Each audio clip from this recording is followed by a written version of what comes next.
LV Subrahmanyam గారు, retired chief secretary. ఆయన ఒక ఇంటర్వ్యూలో చెప్పారు, ఆయన చీఫ్ సెక్రటరీ కింద ఉన్నారు. వైసీపీ ప్రభుత్వం అధికారంకి వచ్చిన తర్వాత చీఫ్ సెక్రటరీగా ఉండి ఈయన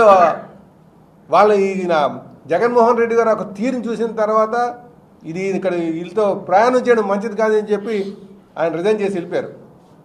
ఆయన ఎలక్షన్కి ముందు నేను ఈ మాట చెప్పగలను, కానీ ఎలక్షన్ ముందు చెప్తే ఇది రాజకీయం అనుకుంటుంది. నేను అందుకే ఎలక్షన్ అయిపోయిన తర్వాత చెప్తున్నాను. ఇది ఆయన జగన్మోహన్ రెడ్డి గారు అన్నారట, ఈ స్టీల్ ప్లాంట్ మొత్తం తీసేసి ఇక్కడ నిర్మాణం చేస్తే, క్యాపిటల్ నిర్మాణం చేస్తే ఎలా ఉంటుందని ఆయన అనుకున్నట్టు. ఈయనకి ఆలోచన ఉందా? ఏం ఆలోచన చేస్తున్నాడు? ఇది కరెక్టా? అక్కడ సాధ్యపడుతుందా? అసలు సాధ్యాసాధ్యాలు చూసుకోవాలి కదా. దీన్ని ఏదో విధంగా ప్లాంట్ని ఇంకొకసారి వచ్చి 7,000 ఎకరాలు అమ్మేద్దాం, 7,000 ఎకరాలు అమ్మేసి దీన్ని ఏదో పరిరక్షిద్దాం అనుకుంటాం. లేదు, ఏదో విధంగా గంగవరం పోటీ అమ్మి ఎలాగైతే ఓటాలు కొట్టేశారో ఆ విధంగా దీన్ని అమ్మేసి ఓటాలు కొట్టేద్దాం అన్న ఆలోచనతోనే ఉన్నారు. ఎప్పటికప్పుడు నేను ఒకటే అడుగుతాను, ఈ రోజు ఉన్నటువంటి వైసీపీ నాయకులందరూ సమాధానం చెప్పాలి. ఒక్క పైసా తీసుకొచ్చారా మీరు 5 సంవత్సరాల్లో? ఎన్ని కోట్ల లాసుకు తీసుకెళ్లారు మీరు? ఈరోజు ప్రెస్ మీట్లు పెట్టి మాట్లాడుతున్నారు. ప్రజల యొక్క మనోభావాలతో ఆడుకోవద్దు. చేతనైతే మీరు పరిరక్షించండి, కాపాడండి. అంతేగాని చేసిన సహాయాన్ని గుర్తించకంటే ఇష్టం వచ్చినట్టు మాట్లాడడం మంచి పద్ధతి కాదు.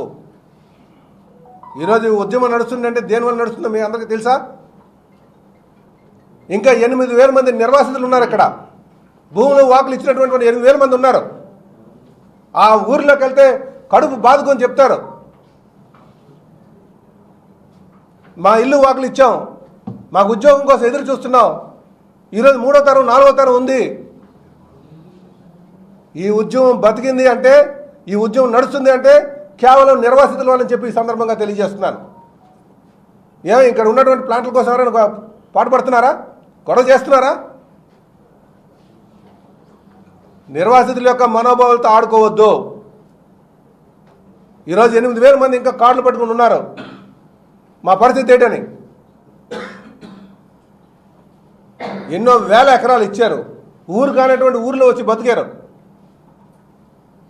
ఎవరైనా సరే ఒకసారి ఊరు ఖాళీ చేపించి ఇంకో కొత్త ప్రాంతానికి తీసుకొస్తే ఆ సిచ్యువేషన్కి అడాప్ట్ అవ్వడానికి ఎంత కష్టమో మీకు తెలుసా ఏమన్నా? నిర్వాసితుల మనోభావాలతో ఆడుకోవద్దు. ఈరోజు ఉద్యమాలు కొంతమంది మళ్ళీ కొత్త ఉద్యమం మొదలెట్టారు. ఈరోజు మీరు చేయాల్సిందల్లా ప్లాంట్ ఫుల్ కెపాసిటీగా రన్ అయ్యేటట్టుగా చేయండి.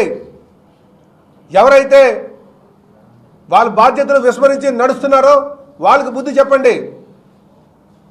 ఆర్థిక పరమైనటువంటి సహాయం అందించడానికి ఇక్కడ ఎన్డీఏ గవర్నమెంట్ ఉంది, చంద్రబాబు నాయుడు గారు ఉన్నారు, పవన్ కళ్యాణ్ గారు ఉన్నారు, మోడీ గారిని ఒప్పించేటువంటి పరిస్థితి ఉంది. మేము అనునిత్యం కష్టపడడానికి ఇక్కడ నాయకత్వం ఉంది.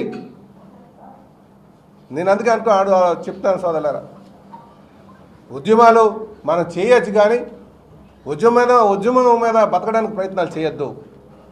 ఈరోజు మనం పోరాటం చేసాం కనుకనే ఈరోజు ఆర్థిక సాయం అందింది. దీన్ని సక్రమంగా నిర్వర్తించాల్సినటువంటి అవసరం ఉంది. ఈ ప్లాంటు ఇది స్థాపించినప్పుడే 2,250 కిలోమీటర్ల అవతలు పెట్టాం. ఇది లాజిస్టిక్ అడ్వాంటేజ్ ఉన్నటువంటి ప్లాంటు. లాజిస్టిక్స్ అంటే ట్రాన్స్పోర్టేషన్ అడ్వాంటేజ్ ఉన్నటువంటి ప్లాంట్ ఇది. ఖచ్చితంగా మనం మైన్స్ కావాలన్నారు, మైన్స్ తీసుకొద్దాం, దాని మన ప్రయత్నాలు చేద్దాం. ఇంకా లాభాలను తేడమే మన ధ్యేయంగా. ప్రతి ఒక్క నిర్వాసితుడికి ఉద్యోగం వచ్చే వరకు పోరాటం చేయాల్సినటువంటి అవసరం ఉంది కనుక మైన్స్ కోసం తీసుకొస్తాం. ఖచ్చితంగా ఆ ప్లాంట్ని ఇంకా లాభాల్లో వచ్చేటట్టుగా చేస్తామని చెప్పి తెలియజేస్తున్నాం. ఇదే కాకుండా ప్లాంట్ కావాల్సినటువంటి ఇంకా ఆర్థిక సాయం, ఎటువంటి ఆర్థిక సాయం కావాలో దాన్ని కూడా అందిస్తాం. ఇంకా మోడరైజేషన్కి ఎలాగెళ్ళాలి, దానికి కావాల్సినటువంటి ఆర్థిక సాయం తీసుకొస్తాం. అలాగే అందుకే చెప్తాను, పదే పదే చెప్పేది, మా బాధ్యత మేము సక్రమంగా నిర్వర్తించాం. మీ బాధ్యత అటు ఎంప్లాయీస్గా ఇటు మేనేజ్మెంట్గా సమిష్టి కృషితో నడిపించాల్సినటువంటి అవసరం ఉంది. నేను ఈ వేదిక మీ ద్వారా ఇక్కడ ఉన్నటువంటి నిర్వాసితులకి, ఎంప్లాయీస్కి, కార్మికులకి, యాజమాన్యంకి, అలాగే సెంటిమెంట్తో ముడేసుకున్నటువంటి ప్రతి ఒక్కరికి